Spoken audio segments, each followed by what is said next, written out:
Internet ప్రపంచంలో కొందరికి ఉంది, మరికొందరికి లేదు. ఇది లేని వర్గం కోట్లాది మందిని కలిగి ఉంది, కానీ ఉన్నవారు కేవలం 2% మాత్రమే. అయితే వనరులు లేనివారి జాబితాను వనరులు ఉన్నవారి జాబితాతో పోల్చి చూద్దాం. మీరు ఏ జాబితాలో ఉండాలని కోరుకుంటారు? మొదటి భారీ జాబితాలో తగిన నివాసం, పోషకాహారం లేని వారు ఉంటారు. ఇది కాక చిన్న జాబితాలో ఉన్నవారు ఈ అవసరాలు సమృద్ధిగా పొందుతూ సుఖంగా జీవిస్తున్నారు. అయితే పెద్ద జాబితాలో మాత్రం కష్టాలు ఎక్కువగా ఉంటాయి. ఆర్థిక సమస్యలు కోపం, ఆందోళన, డిప్రెషన్ కు దారితీస్తాయి. ఇది ఆ భారీ జాబితాలో ఉన్నవారు మోస్తున్న భారమే.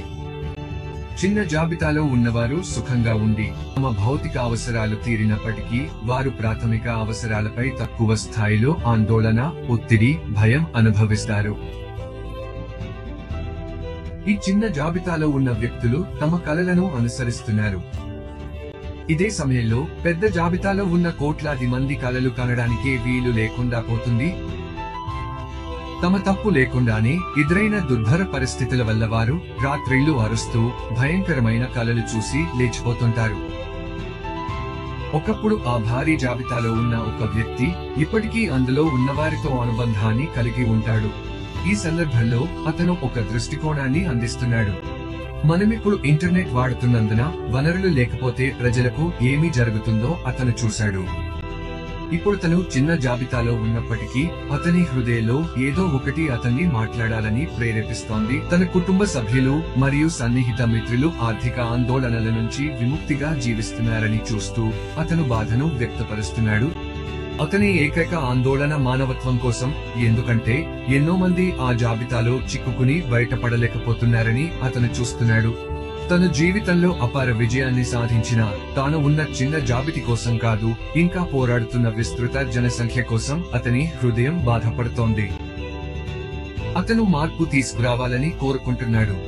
తన భావోద్వేగాలు మరియు మానవత్వంపై ఉన్న ప్రేమను ప్రతిబింబించే ఇతరులు కూడా తన విజయాన్ని పంచుకుని అతను ప్రస్తుతం ఉన్న చిన్న జాబితాలోకి పెద్ద జాబితా నుంచి మారేలా చేసే ఏదైనా సృష్టించగలిగితే ఎంత బాగుండేది అని అతను అనుకుంటున్నాడు. ప్రశ్న వస్తుంది, ఇది ఎలా సాధ్యపడుతుంది? ఆలోచించే, అనుభూతి చెందే, పరోపకారంగా ప్రవర్తించే వ్యక్తులు కలిసినప్పుడు ఇది సాధ్యం అవుతుంది. అతను అలాంటి వ్యక్తులను కనుగొనగలిగాడు మరియు వారు కలిసి పెద్ద జాబితాలో ఉన్నవారికి మేలు చేయడానికి, వారిని కొత్త జాబితాలోకి మారేందుకు సహాయపడడానికి ఒక సంస్థను స్థాపించారు. విషయాలు బాగా ముందుకు సాగుతున్నాయి. అతనితో చేరాలని ఉత్సాహంగా ఉన్న 9 లక్షల మందికి పైగా అతను ఆకర్షించాడు. ఇది కేవలం ఆరంభం మాత్రమే. అయితే చిన్న జాబితాలోని కొంతమంది లోభాన్ని ప్రదర్శించడం ప్రారంభించినప్పుడు సవాళ్లు ఎదురయ్యాయి. అసలు సంస్థ సరైన దిశలో సాగుతున్నప్పటికీ అది తన లక్ష్యాన్ని వదిలిపెడుతోందని అతను గమనించాడు. అందువల్ల ఆ పురోగతిని ఆపివేశాడు. ఆ తరువాత అతను తిరిగి ఆలోచించి నమ్మకమైన, నిబద్ధత గల సాంకేతిక నిపుణులతో కలిసి పనిచేశాడు. తన మునుపటి సంస్థ నుంచి వచ్చిన మౌలిక సదుపాయాలు లోపలేమీ లేవు, కానీ దృష్టి మాత్రం అతని అసలు కల్పన నుంచి దూరమైంది. డిజిటల్ ప్రపంచంలో అతని మునుపటి సంస్థ చేసిన ఆవిష్కరణలకు సరిపడేది మరొకటి లేదు. ఇప్పుడు అతనికి కొత్త దిశ ఉంది. చిన్న జాబితాలో చేరాలని ఆశించే వారికి అవకాశాలు కల్పించాలనే అతని కోరిక మాత్రం ఎప్పటికీ మారలేదు. ప్రస్తుతం 8 లక్షల మందికి పైగా అతనితో చేరారు, కానీ ఇంకా బిలియన్ల మంది తమ అవకాశాన్ని ఎదురుచూస్తున్నారు. మీరు ఏ జాబితాలో ఉండాలని కోరుకుంటారు?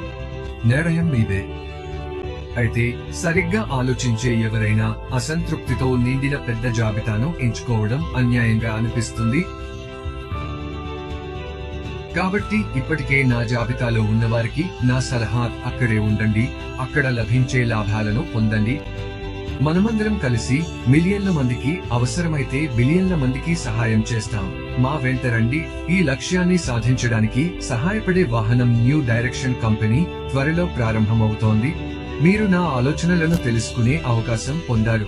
ఈ ప్రయాణాన్ని మీరు తప్పకుండా మెచ్చుకుంటారని నాకు తెలుసు. ఇది జాన్ వైట్, బిల్ మస్క్ తో కలిసి మిస్టర్ మఫారా మనసులో, మేధస్సులో ఉన్నదాన్ని మేము నమ్ముతున్న దాన్ని మీతో పంచుకుంటున్నాం. ధన్యవాదాలు.